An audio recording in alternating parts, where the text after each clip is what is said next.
Almost named him Peavy. Come here, blah punk, you little woofer. Get over here. My son's 5 years old. My son thinks 5 years old is a very cool age to be because that's the coolest age he's gotten to. His favorite thing about being 5 years old is he's old enough to wear a seatbelt. That's his biggest visible step towards manhood so far in his eyes, you know. He's strapped in the truck just like his daddy, and he thinks that's great. I think it's great, too, because I drive a four-wheel drive truck, and I learned this about four-wheel drive trucks. It doesn't really matter how big the motor is or how big the tires are. Your macho days are over when you strap a car seat in the front of that bad boy. You just can't show it off to your buddies, you know what I mean? You can't make yourself go, what, that? That's got the Vortec V8 running 285 horsepower. Yeah! That's a man-at-the-walk power winch. That'll pull 28 tons right out of the ditch. Yeah! That's a play school car seat with the Big Bird steering wheel attachment right there on it. That's Bert on the blinker, Ernie on the windshield wiper. That's Big Bird in the middle. You can honk that fat bastard if you want to. Hell, in 2 weeks, I'll have the Cookie Monster flip mirror. Back-ordered it on me. I don't know how to drive the truck anymore. I bought this big two-story custom van to tour in, and it's kind of neat. It's got the James Bond couch in the back where you push a button, and the couch in the back automatically turns into a bed. And I'm like, well, that's cool. I finally got something over those Mercedes-Benz driving in-laws of mine. You know what I mean? When I first bought the van, I was real proud of it, and I took it straight over to my brother-in-law's house to show it off because he's such a prick. He takes one look at my new van and goes, I can't believe you didn't buy a Mercedes-Benz.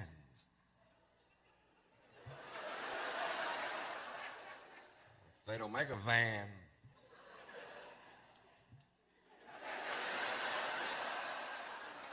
They hate it when you do that. He goes, Ron, I don't think you fully understand the intricacies of Mercedes-Benz engineering.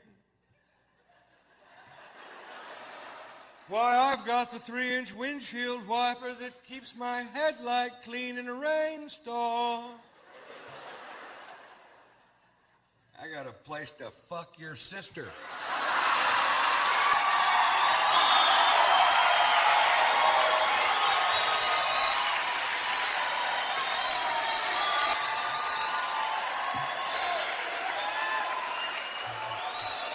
I don't know why they don't like me.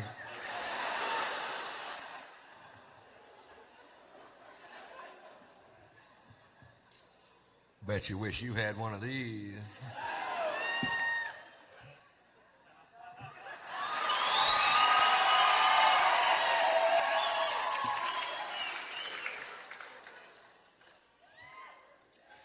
It's a kit. Kidding. I don't want to screw up good whiskey.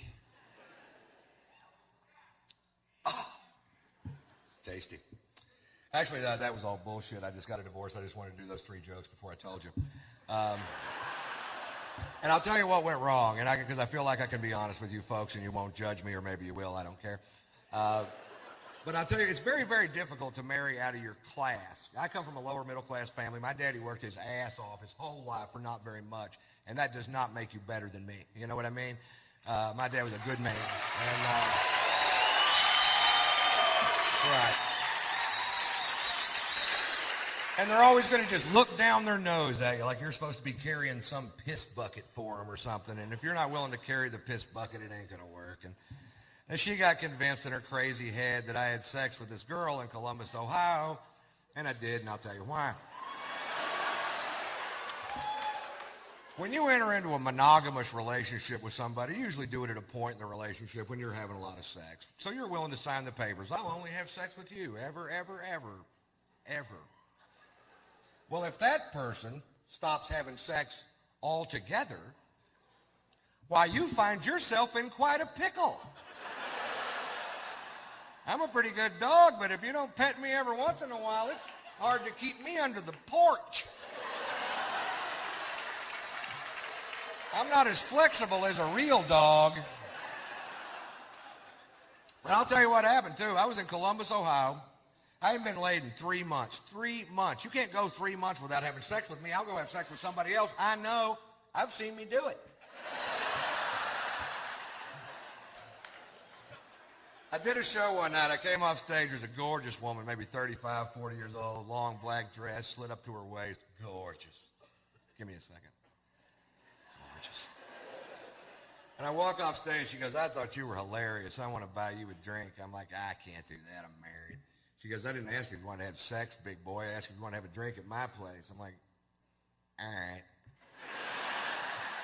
Well, you know that little guy that sits on your shoulder that reminds you of your prior commitments and your moral fortitude? I didn't hear a peep out of that guy. He hadn't been laid in 3 months either. He was speechless for like 20 minutes, and he was like, suck her titty. I'm like,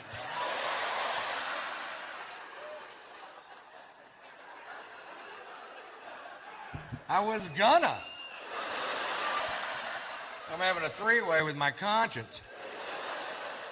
As soon as the whole thing's over, he's back at his post. That was wrong, mister. I'm like, hey, 20 minutes ago, you were beating off on my shoulder, monkey boy. I hate him. He smokes pot. He burned a hole in my other jacket.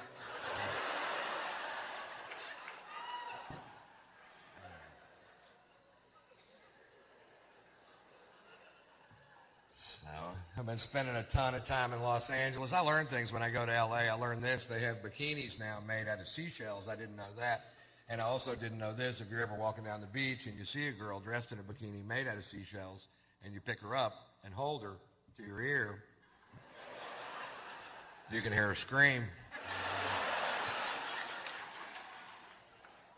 Who'd have thunk it? I thought I'd hear the ocean, but not over that woman. Hush, ma'am. She was a wiggler. L.A. changes people. I got a buddy of mine from Houston. He's a comedian, moved to L.A. 6 months ago. 6 months in L.A., don't know him. 6 months in L.A., now he's a vegetarian, a humanitarian, environmentalist, great. If you're here tonight and you're a vegetarian, shut up. You're not going to recruit me. I did not climb to the top of the food chain to eat carrots. It's not even that good for you. You ever see a healthy-looking vegetarian? They look like shit, don't they? They're all plump and gray because their bodies become intolerant of things they need. And I'll give you an example.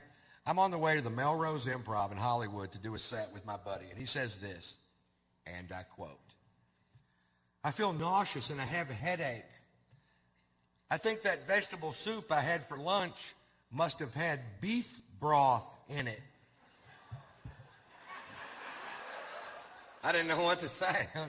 Your system's kicking back broth? You're a manly man, aren't you? Why are you a vegetarian? I asked him, and it wasn't even because meat was bad for you. He said that raising cattle was bad for the planet with cow flatulence in the ozone and the clearing of land for the raising of cattle. What are you doing to help the environment? I'm eating the cows.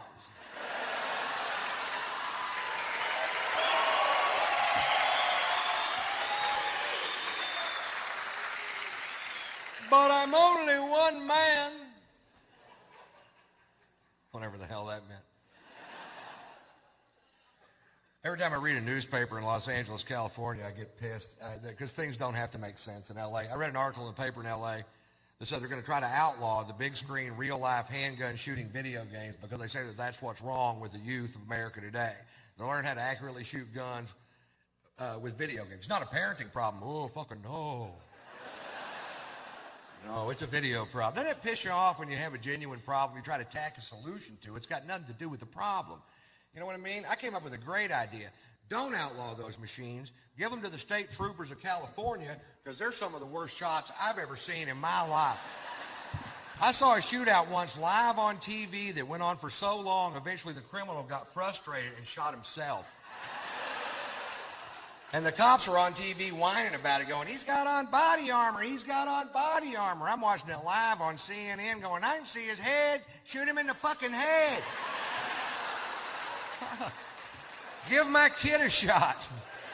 How's that, Daddy? Good shot, Poot. Everybody relax. Poot took him out. Thank God Poot was there with his considerable skills. Horrible shots, some cops are. You ever see tape of the Kehoe brothers from Ohio, those guys that get out of that white Suburban, they show it on cops? These guys, folks, have a shootout with the police at point blank range. Nobody gets hurt. I would love to have been at the office the next day when that guy's being interviewed by the chief. And then what happened? Well, at that point, I unloaded my semi-automatic 9mm weapon at point blank range. And then what happened? They left. Nice shooting, Elmer Fudd. There was a kid in Detroit 3 years ago, shot 8 bullets, hit 9 people. These two cops shot 22 bullets, didn't even hit the fucking Suburban.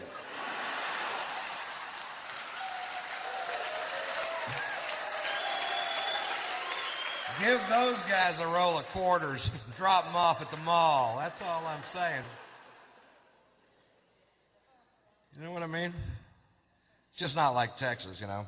I'll tell you the biggest difference between Texas and California. In Texas, we have the death penalty, and we use it.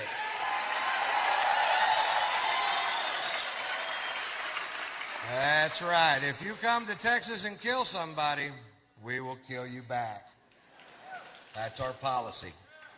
We're trying to send a message to the rest of America, and the message is go somewhere else and kill people. Go to California. They don't give a shit. I was watching a case on court TV when I was out there. I got so mad steam was shooting out of my ears. This guy's convicted of a triple homicide. This guy kills a grandmother, a mother, and a granddaughter without provocation. A crime so heinous I can't even fit it in my head. He's sentenced to death by a jury of his peers, and right before it comes time to carry out the sentence, a group of people on his behalf, stand up and they go, we can't kill him. He's too crazy to know we're killing him. And what the hell are we arguing about? If you don't know the difference and it makes me feel better.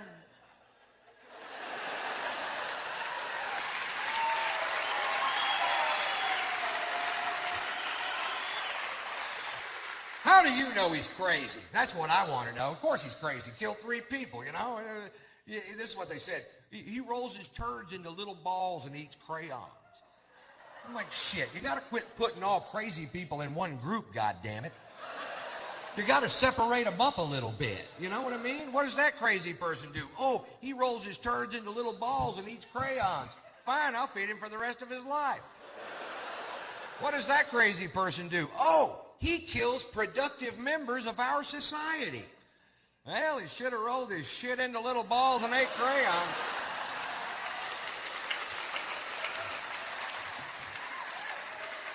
Because the penalty is much less severe. We're trying to pass a bill right now through the Texas legislature that'll speed up the process of execution in heinous crimes where there's more than 3 credible eyewitnesses. If more than 3 people saw you do what you did, you don't sit on death row for 15 years, Jack. You go straight to the front of the line. Other states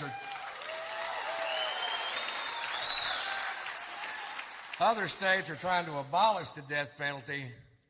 My state's putting in an express lane.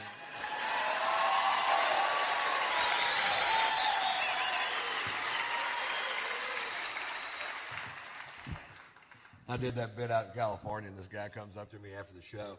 Here's my Dr. Phil story. Every year, Doc and his family rent a yacht for 12 days in the Mediterranean, and that's their vacation. And it's the only way he can get away, you know, because he is the most famous person in America. He's the most recognizable face, 6'4", bald dome head, porn mustache. You can spot him from any fucking where. And because he seems so approachable on television, and he really is approachable, I mean, he's a sweetheart of a dude, but people are always, anytime he goes out in public, they're just, oh, what about this? And that's fine at first, but eventually it will eat the skin off your fucking bones if you can't walk out of your house without somebody going, hey, my brother-in-law's all fucked up in the head, and I was wondering if you could just sit out for just a second. Come back here, asshole! And that's exactly how it happens. I've seen it, and so that's what they do. Well, this summer, my wife and I went on vacation to France and Monaco, and I need a break too. Sometimes I do 140 cities a year. I do more dates than any other comic, more cities than any other comic working the day because I just love fucking doing it. And 20 minutes from now, nobody's gonna give a fuck about what I have to say. So. While they do, I believe I'll do a lot of shows. Hey. So we're in France and Monaco and having a great time, man. We're just I'm really in love with my wife. She's so talented. We have a fun life together, and we're there. And then one day the phone rings and it's Doc, and he goes, "Aren't you guys in Monaco?" And I said, "Yeah." He goes, "We're going to be in Monaco tomorrow. Why don't you come party on the yacht?" And I said, fuck yeah. Which is what you say if somebody says, you want to come party on the yacht? You go, fuck yeah. In fact, let's try it one time. You want to come party on the yacht? Fuck yeah. I don't have a yacht.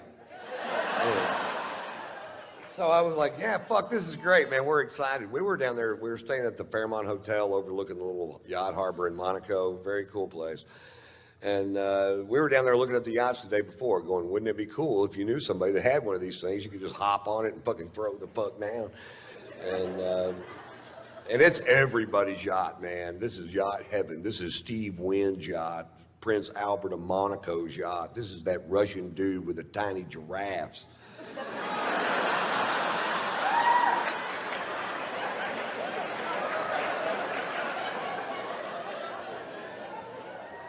Anyway, they're coming in at 6:30 the next evening, so the next morning we wake up, or next afternoon we wake up and we go have this amazing lunch, and we're drinking this fucking great wine from France, probably.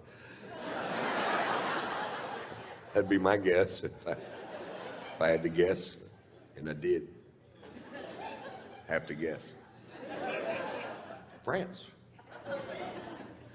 And we were just having a great day, sex, and just a fucking, and then we go down to the fucking harbor that evening at 6:30. Sure enough, Doc's backing in a 165-foot yacht. I'm not sure that's how they do it, but.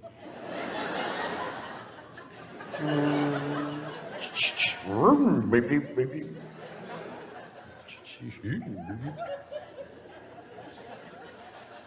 So the only way to get on the yacht is to walk on this gangplank to get on the yacht. And I'm walking on the gangplank going, nobody's stopping me. And we get on the yacht, and there's our friends from California halfway around the world. Are you fucking kidding me? How much fun are we having? I'm hugging everybody. There's a bunch of people on the yacht. Anytime I'm hugging you and I'm in a strange place, what I'm really doing is looking over your shoulder trying to find a bar. That's why I'm turning you.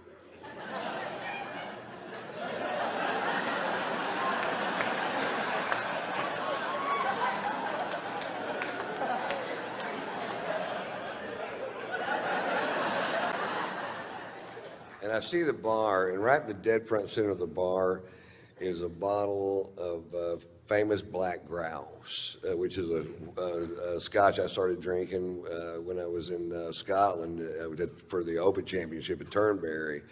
And you start looking at what the Scots drink, and that's what they drink. And I'm like, oh, fuck, yes. And there they had a bottle of it on the fucking, it's kind of hard to find. And the bartender poured me a big old glass of whiskey, way bigger than this one. And I'm like, I'm in such a great mood. It tasted better than I'd ever tasted any fucking scotch ever. I'm like, oh, good Lord. What is that? That tastes like butter, honey, aged in Lindsay Lohan's pussy.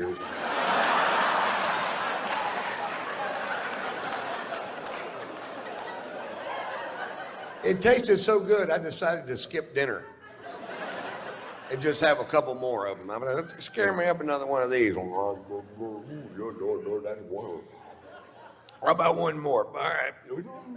I hadn't had a drink since lunch. I was fucking thirsty. I was going at it, you know. And Doc noticed I was really drinking hard, and he goes, "Boy, you're really drinking tonight, Ron." I said, "Yeah, Doc, some nights it just tastes like spring water." He goes, "Why don't you just drink spring water, Ron?" I don't know, I'm not a fucking doctor.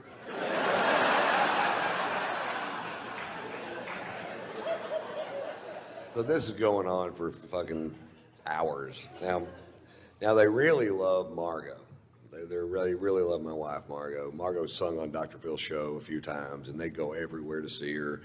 And Margot's a 4.5 octave classically trained opera singer that sings rock and roll and jazz and whatever. She's been singing here for years. And Robin McGraw loves to goad my wife into singing, and my wife loves to be goaded into singing, so they make a great little fucking team. And so we're on the back of this yacht, and Robin goes, "Come on, Margot, sing for us." And Margot gets up. There's people on the back partying on all these yachts, and there's bars on the pier, people out there.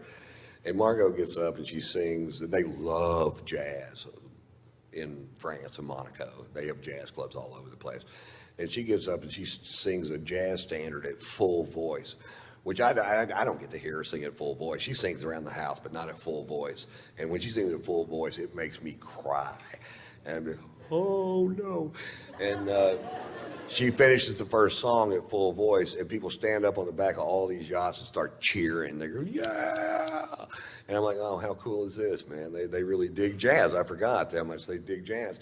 She gets up and sings another song, fucking screaming.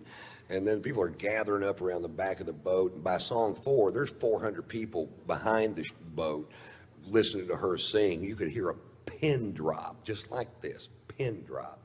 And she's just killing it. And I have a little secret. I am fucking hammered, man. I am so drunk.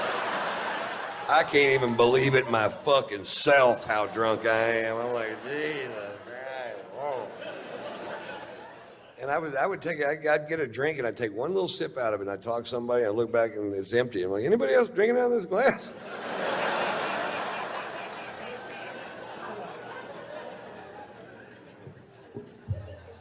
Miscalculation. Anyway, she does, I don't know, 7 or 8 songs, and she goes, "Okay, guys, that's enough." And she sits down, and Doc goes, "Well, Ron, you want to do something?"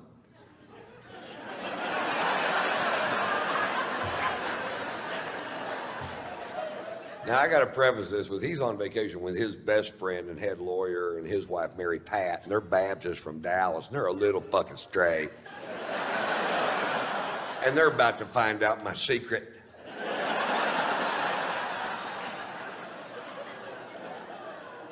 About 20 years ago, I was doing a bit that was so vile that I only did it for about a week, and I just quit doing it. I'm like, this is not the direction I want to take my crowds or my show. And I have no idea why I picked that night to dust her off and take her for a spin.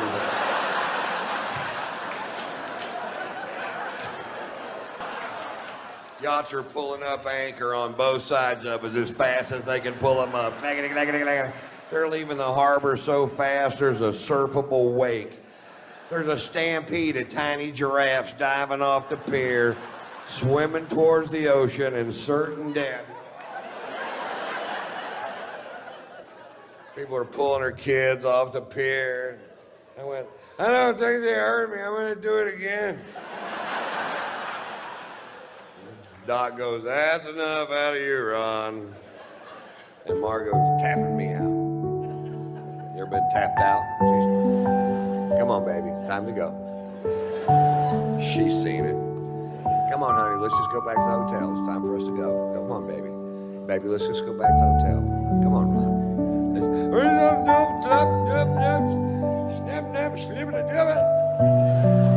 And I speak fluent drunk. That means I don't know why you want to leave. I'm having a perfectly good time.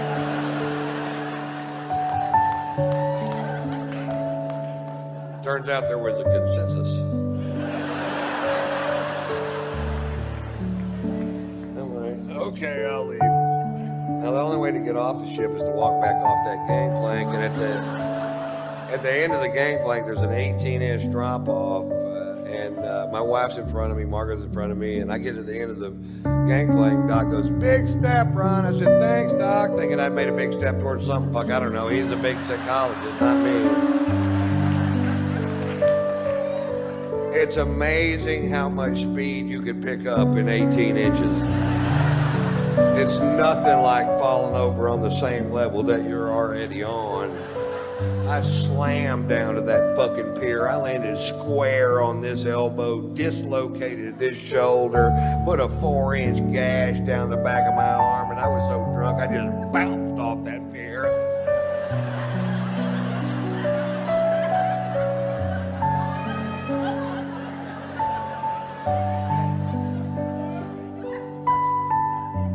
Fade to black.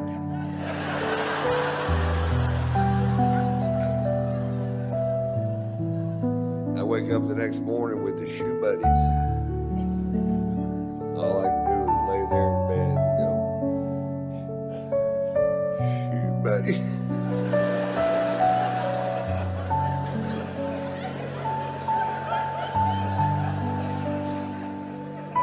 I can't move my shoulder. Shoe buddy. My shirt stuck to my arm with blood and giraffe hair and whatever the fuck else you find on a pier.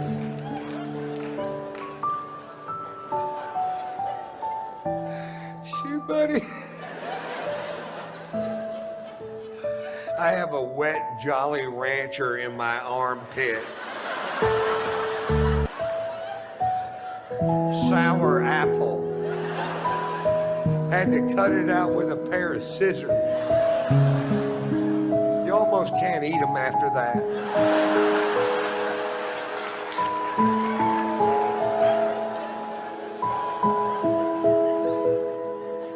Shoot, buddy.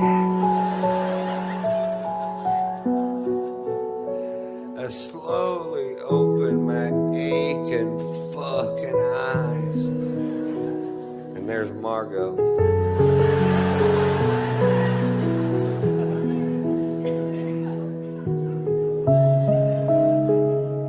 What happened? You got really drunk last night, Ron. What'd I do? Well, you did the tits fucking Mamie Eisenhower story.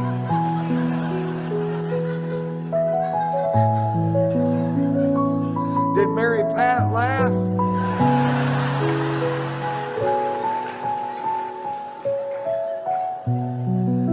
Mary Pat left is what Mary Pat did.